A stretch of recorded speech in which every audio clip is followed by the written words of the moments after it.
time to pull out the barbecue, sunscreen, and fireworks. KETK's Alexa Vogue right now joining us live with more on that.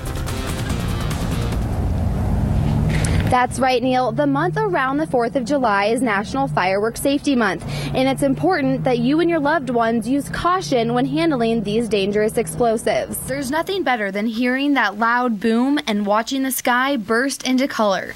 Fireworks are a fun and exciting way to celebrate our nation's freedom, but they can be harmful and even deadly if not used properly. About 64 to 70% of all firework injuries happen in the 30 days that surround 4th of July.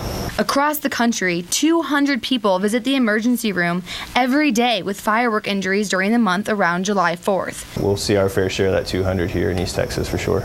The most injured body parts are hands, arms, face, ears, and probably the most dangerous, the eyes. And the eyes are very, very sensitive to heat and concussion, and it won't take much if they're pierced by one of those flaming pieces of metal to make you go blind. The U.S. Consumer Product Safety Commission reports that all 6 of the firework-related deaths from last year were due to illegal or handmade fireworks. Chris Harris, owner of Pappy's Fireworks, says that it's extremely important for people to follow the instructions that come with your fireworks and never try to make your own at home.